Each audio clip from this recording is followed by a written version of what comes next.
Hi, Vail Fucci here, your go-to gear gal for all things photography.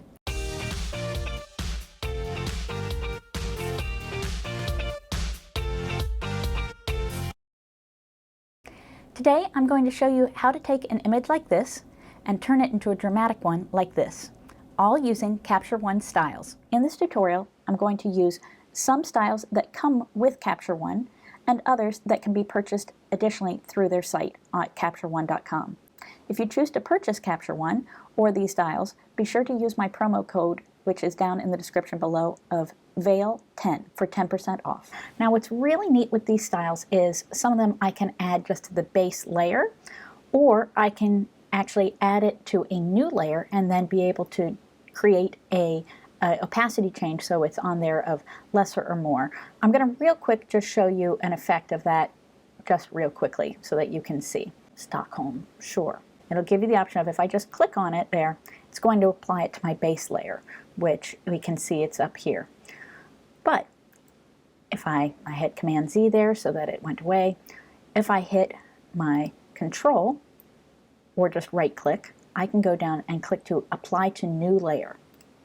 So when I do that, I come over here. Now, while clicking on this, I can actually bring down the opacity of that layer. So I can see all the way from nothing to a little bit, all the way up to the full effect. So that's a really neat thing that you can do with these styles that they have there. Okay, so I'm going to actually get rid of that layer here, and we're going to see which ones I used here for our recipe. So in this case, I ended up using CM14. CM14 comes from their cinematic style pack. So the first thing I'm going to do is I'm going to apply that here. And in this case, I'm going on the background layer with it. So all I have to do is, boop, click it. And now it's been applied there. So we can see that the first thing after I had that cinematic look is this style from the film pack. And it's beyond film. And it's, in this case, F400-1. So let's do that. Let's go to our image that we're working on tweaking. And now I'll go F400-1. And I'm going to add that to a new layer. Okay. And so now we can go back and check, and you can see, yes, it has been added to that layer there.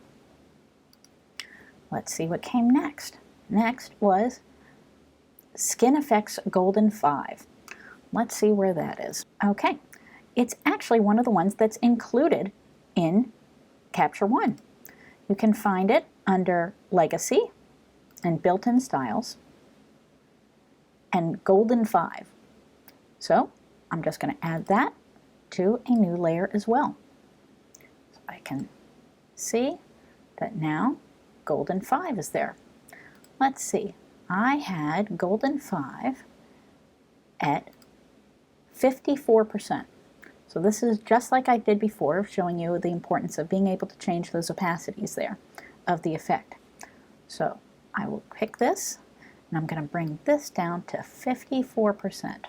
So we can see in real time just how that's changing. So again, you can see all the way up here, and bringing it down to 54%. Okay? Now that we've added all of our different Capture One styles, I'd like to go in and tweak this image just a little bit more to my particular tastes. I want it to have a bit more contrast. So first I'm going to go into the HDR panel and lower the shadows and increase the highlights. So on here, I'm going to make a new filled adjustment layer because I want this to apply to everything. So what I did back here was I did my own kind of HDR shadow highlight effect. Only instead of making it more HDR, it made it way less. So to do this, I went over here and I brought my shadows down, and you can see how that really is amping up the drama. And in this case, I'd done it at 34.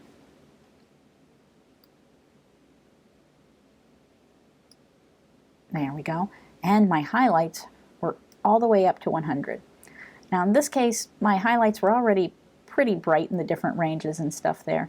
So you don't see a huge difference in it from having it at 0 to bring it up, but it's just that tiny hint more of contrast with it.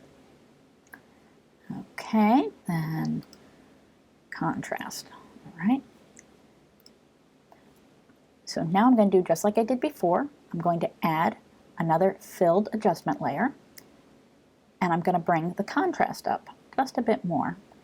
It's kind of a brute tool, but it works in this case. All right, I think I like that at about 11. If we brought it up a lot higher, it gets a little too extreme, almost cartoony with it there. So I think having it in that neighborhood of 11 is about right. And now I want to get back, and now that I've done this and we look at this here with our adjustment layers of, here was with our little bit of the contrast, but more so in this one here where we brought the shadows down quite a bit. I want to get back this detailing in the shirt that I lost. So what I'm going to do is I'm going to use my erase, and I'm going to press M for mask so I can see where it was. Use a nice big brush here, size, and I'm going to change my opacity to very low and my flow to quite low as well, so that as I go through here, I can now take away a bit of that effect that I had, so that I just get back a hint here of those bits of the detailing that's in his arm around in here. Okay, let's see here. Are we good? Let's see.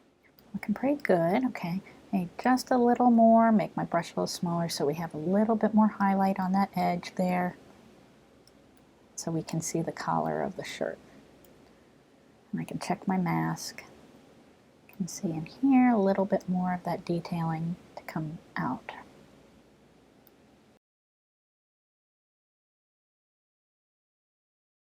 Okay, I think we brought back most of that detail.